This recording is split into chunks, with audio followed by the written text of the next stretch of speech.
Hello दोस्तों, I hope आप सभी अच्छे होंगे। आज की इस वीडियो में मैं कक्षा 10वीं गणित के अध्याय 2 का प्रश्नावली 2 के प्रश्न क्रमांक 4 के तीसरा और चौथा क्वेश्चंस को बताने वाला हूं। पहला और दूसरा क्वेश्चन को मैं इससे पहले वाले वीडियो में बता चुका हूं। तो चलिए समय न गंवाते हुए इसके प्रश्नों को सॉल्व करते हैं। हमारा तीसरा प्रश्न है 4x प्लस 3y बराबर 5 और दूसरा समीकरण इसी में है 2x माइनस वाई प्लस बराबर 2।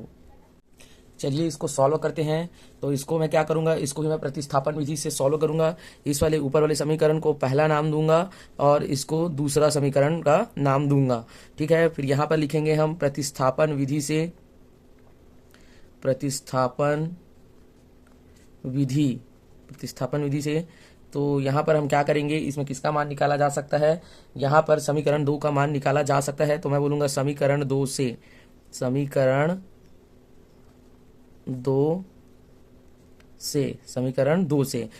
2 को यहाँ पर उतारेंगे। 2x माइनस वाई बराबर 2। ठीक है, अब क्या करेंगे, y को इधर क्या कर देंगे, पहले पक्षांतर कर देंगे।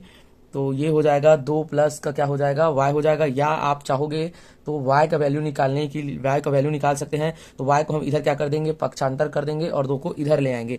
तो 2 यहाँ प्लस में है तो ये इधर आएगा तो 2 माइनस का हो जाएगा। तो 2x माइनस 2 और बराबर का क्या हो गया, y हो गया। तो y का यहाँ पे वैल्यू क्या निकल के आ गया, 2x माइनस का 2 हो गया। अब इस समीकरण को हम क्या है, इस मतलब y के मान को हम पहले समीकरण में रख सकते हैं। तो हम यहाँ पर बोलेंगे समीकरण 1 में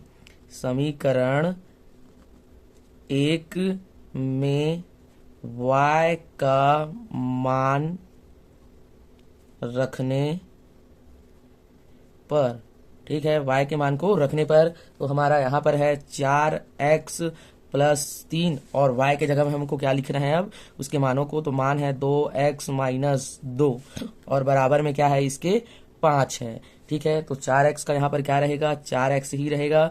और यहाँ पर क्या हो जाएगा, 3 दूनी 6x और यहाँ पर भी क्या हो जाएगा, 3 दूनी माइनस का 6 बराबर का 5 हो जाएगा। ठीक है, 6 को इधर क्या कर देंगे, पक्षांतर कर देंगे और 6 और 4 यहाँ पर क्या हो जाएगा, जुड़ जाएगा। तो ये हो जाएगा 10x बराबर 5 और यहाँ पर जाएगा तो धन का क्या हो जाएगा, 6 हो जाएगा। तो यहाँ पर ये हो गया आपका 11 हो जाएगा और यहाँ पर है 10x। अब क्या करेंगे, x को यहीं पे रोकेंगे और इसको 10 को पक्षांतर कर देंगे। तो ये हो जाएगा 11 बटे क्या हो गया, 10 हो गया। अब इस x का मान हमको प्राप्त हो गया और हम चाहेंगे तो x को और आगे काट सकते हैं। तो ये आ जाएगा आपका 10 को अगर इससे भाग करेंगे तो 1 दशमलव क्या हो जाएगा, ये 1 आ जाएगा x का जो मान है। अब इस मान को, x के मान को हम क्या करेंगे, आपके समीकरण 2 में फिर रख देंगे। तो यहाँ पर बोलेंगे समीकरण 2 में x का मान रखने पर। तो चलिए रखते हैं। तो हमारा समीकरण 2 क्या है, 2 और यहाँ पर हम 11 बटे 10 को लेकर के आगे चलेंगे। तो हमारा जो x का मान है वो आया है 11 बटे 10 आया है और यहाँ पर क्या लिखेंगे, y लिखेंगे। ठीक है, और बराबर में क्या है, यहाँ पर 2 है। तो ये आपस में कट जाएगा, 2 एकम 2 और 2 पंचे 10 हो जाएगा। तो यहाँ पर आ जाएगा 11 बटे 5 और माइनस का y बराबर का 2। हम y को इधर पक्षांतर कर देंगे और 2 को इधर पक्षांतर कर देंगे। तो ये हो जाएगा आपका 11 बटे 5 और इधर आ जाएगा माइनस का 2 बराबर, ये ऋण का y है, इधर जाएगा तो धन का y हो जाएगा। और उसके बाद क्या होगा, ये आपका ये इसके 2 के नीचे में कुछ नहीं है, मतलब कि क्या है, 1 है और 5 दूनी 10 हो जाएगा और यहाँ पर 11 एकम क्या हो जाएगा, 11 हो जाएगा। तो यहाँ पर हम लिख सकते हैं 11 माइनस 10 और बटे क्या हो जाएगा आपका 5 एकम 5 और बराबर y। ठीक है, अब इसके आगे को यहाँ पर सॉल्व करते हैं। तो यहाँ पर हो जाएगा 1 बटे क्या हो जाएगा आपका 5 हो जाएगा और बराबर में y, मतलब y का जो वैल्यू आ गया 1 बटे 5 आया। 1 बटे 5 का क्या होता है आपका, हम इसको 0.2 भी लिख सकते हैं। अतः अभीष्ट हल होगा इसका, अभीष्ट हल x बराबर क्या मान आया है हमारा, 1.1 आया है और y का क्या आया है, 0.2 आंसर आया है। ठीक है, ये आपका तीसरे का हल है। तो चलिए चौथे के हल को देखते हैं। ये हमारा चौथा प्रश्न क्रमांक है और इसको मैं विलोपन विधि से सॉल्व करूंगा। पहले समीकरण को मैं पहला नाम दिया हूँ, दूसरे को दूसरा समीकरण नाम दिया हूँ। ठीक है, अब इसमें क्या है, विलोपन विधि में, तो इससे पहले के क्वेश्चन में जिसमें करनी नहीं लगा था उसमें हमको क्या देखना था, एक्स के गुणांक को देखना था। इसमें हमें वाई के गुणांक को देखना है। तो समीकरण एक में हम किसका गुणा करेंगे, 5 का गुणा करेंगे। वाई का गुणांक क्या है, यहाँ पर करनी 5 है। और समीकरण एक में किसका गुणा करेंगे भाई, समीकरण एक में 5 का करेंगे और समीकरण 2 में 11 का करेंगे। तो यहाँ पर लिखेंगे समीकरण एक में करनी 5 का गुणा तथा समीकरण दो में किसका गुणा करेंगे भाई, करनी 11 का गुणा करने पर तो यहाँ पर चलिए गुणा करते हैं। तो हम पहले समीकरण एक को लिखते हैं, करनी 7x प्लस करनी 11y, और यहाँ पर क्या करेंगे, बराबर 0। तो यहाँ पर हम किसका गुणा करेंगे बोले हैं, यहाँ पर हम पहले समीकरण में करनी 5 का, तो चलिए करनी 5 का गुणा करेंगे। यहाँ पर भी किसका गुणा होगा, करनी 5 का गुणा होगा। तो हम ये भी लिख सकते हैं कि दोनों पक्षों में गुणा करने पर।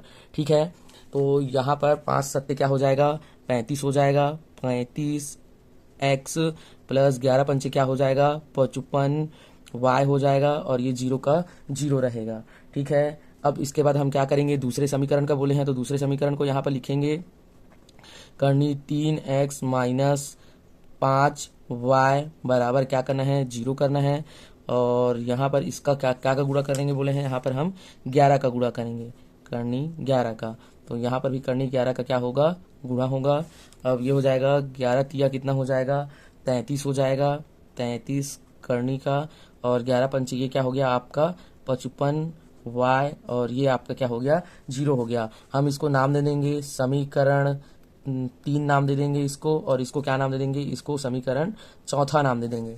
अब बोलेंगे इस समीकरण 3 में 4 को जोड़ने पर, समीकरण 3 में समीकरण 4 को जोड़ने पर, तो चलिए जोड़ते हैं। समीकरण 3 है हमारा 35x प्लस 55 करनी का 55y बराबर 0।